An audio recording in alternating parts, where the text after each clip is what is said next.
Hey everyone, welcome back to Couch Conversations with Sasha Love. I'm your host, Sasha Love, and today's topic is about knowing who you are and embracing it. So, I was actually right before I got on camera, I was thinking about how would I even approach this topic because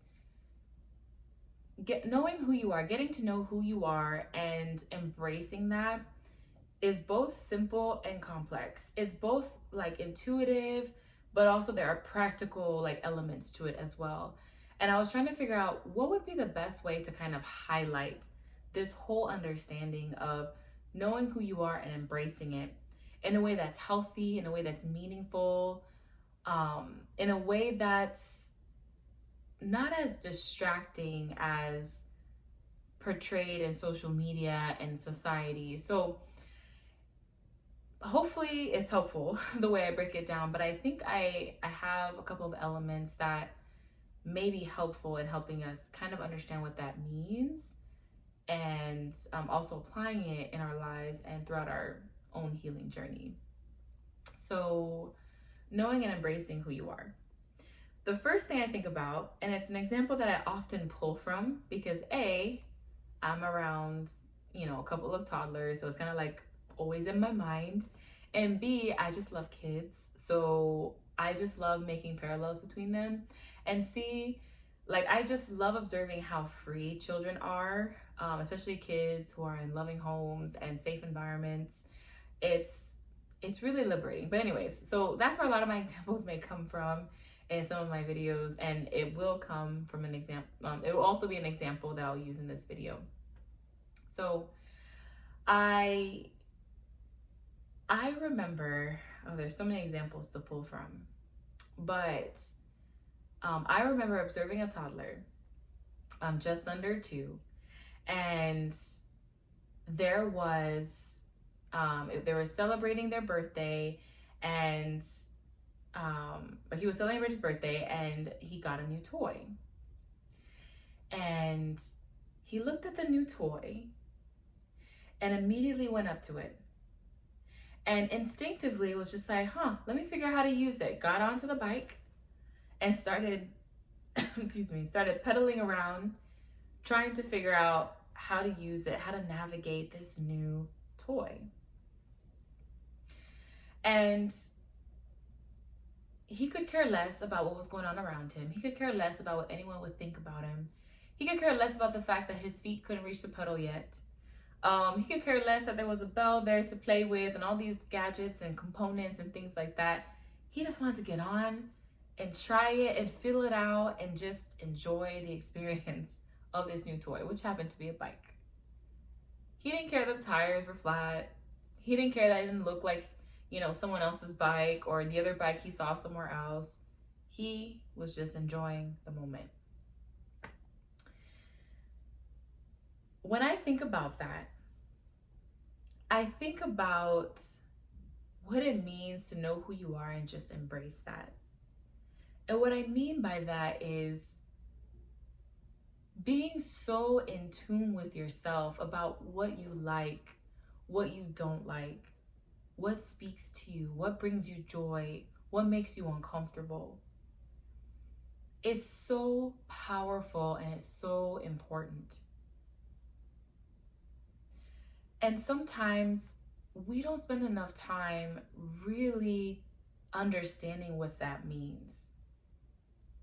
A lot of us have experienced at some point going to school, needing to study for a pop quiz or a test or something along those lines, some sort of assessment. And we understood what it meant to like go into a topic and kind of read up about it, practice it a little, and get used to knowing how to apply that principle, whether it was math, science, reading, whatever the case may be. How many of us take the time to study ourselves? How many of us take the time to intuitively know who we are? How many of us take the time to unapologetically embrace who we are, sharing that with our environment and the people around us? I can say for me, it's something that I definitely didn't do, which is perhaps why I was so enamored and so like in awe when I watched these young children and young toddlers just living their life, dressing how they want, picking the different outfits that they want, just doing them, vocalizing what they wanted, what they didn't like, asking their questions, not caring about propriety, the status quo, social norms, what was proper etiquette, what was not. They were just being. And I'm not saying knowing yourself is throwing caution to the wind and not following any rules or anything like that. But what I am saying is that toddlers have this uninhibited sense of embracing who they are and knowing who they are, whether or not they can actually verbalize that sometimes, or verbalize that they understand that concept specifically. So let's bring that back to here. Hopefully I didn't lose you in that example. If not, just tune back in because I'll give you some practical principles that came to mind when I thought about understanding who we are and embracing that. The first is paying attention. Paying attention to how certain things make us feel, paying attention to the certain thoughts we're having, paying attention to certain patterns of behavior, paying attention to the things that we say and the things that we do. What are some of the things that in your typical morning that you tend to do? What are some types of thoughts that come to mind? Are you more pessimistic? Are you more optimistic? Are you more glass half empty, glass half full? What is your natural reaction to certain things? Excuse me. Are you grossed out by snakes? Does seeing a dolphin fill your heart with joy?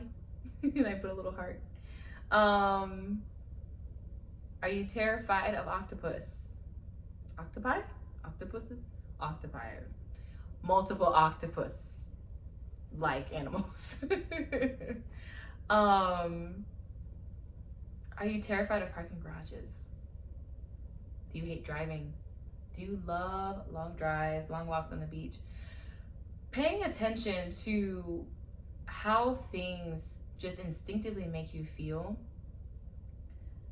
is often an invitation for you to explore something about yourself.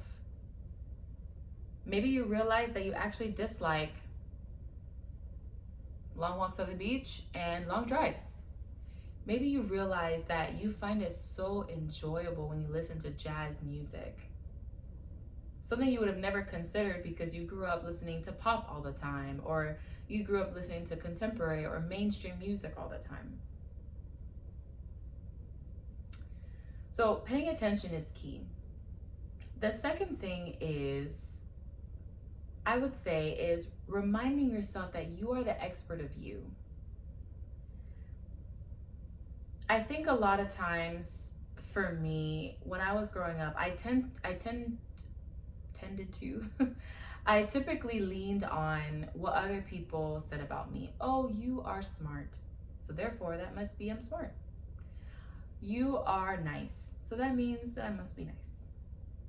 You are whatever the adjective was, therefore I am whatever that adjective is.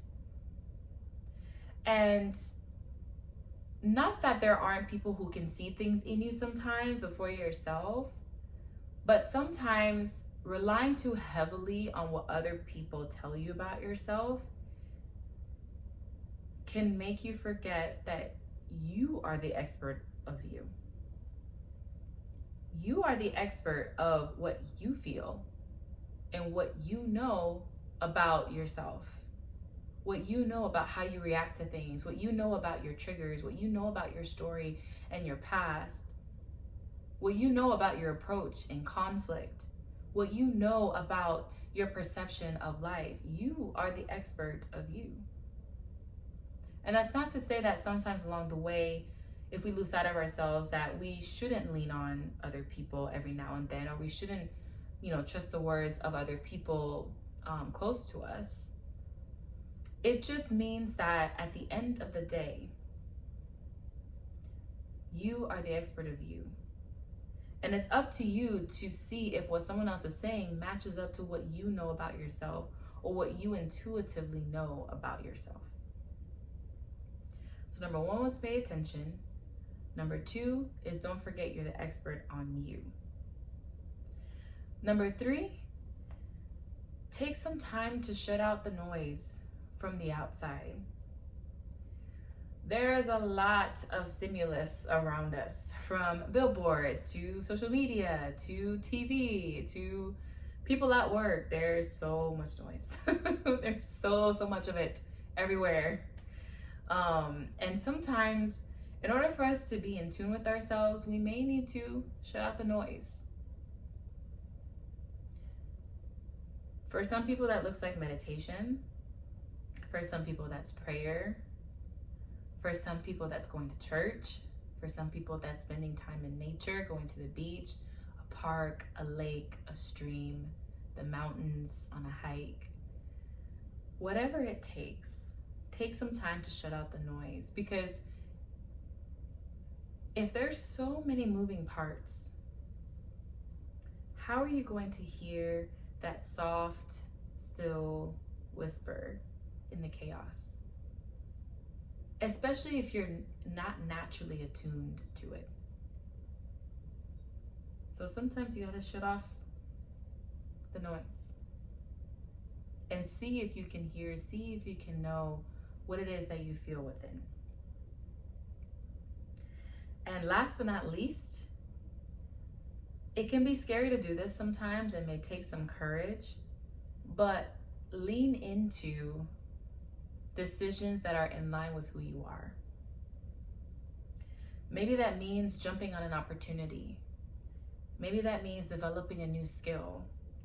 Maybe that means diving into something that brings you so much joy that you don't even understand why that is, but you just want more of it.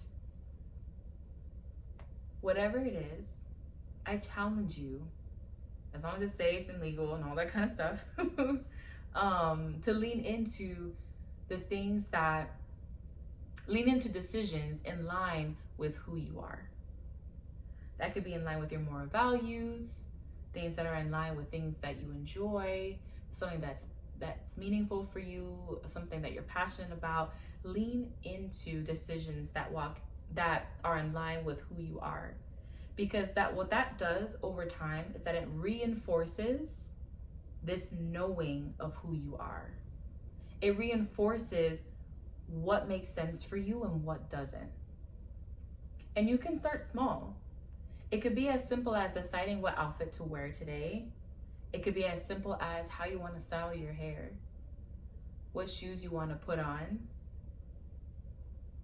where you want to spend your free time today. For those that it can be daunting to make decisions in line with who we are, if we haven't really defined that for ourselves, if we're not really sure what our core values are, anything like that, start small.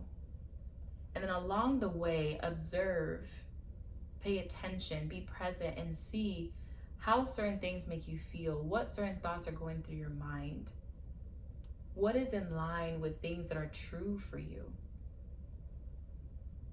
and then move accordingly. So hopefully that's helpful. A few tips about how to get to know who you are and how to embrace that. And I'm curious to know, what are some things that you do to fully embrace who you are and get to know who you are? Leave them in the comments below, or you can DM me on my Instagram or send me an email. All the information is below. So until next time, take care, and we'll talk again soon.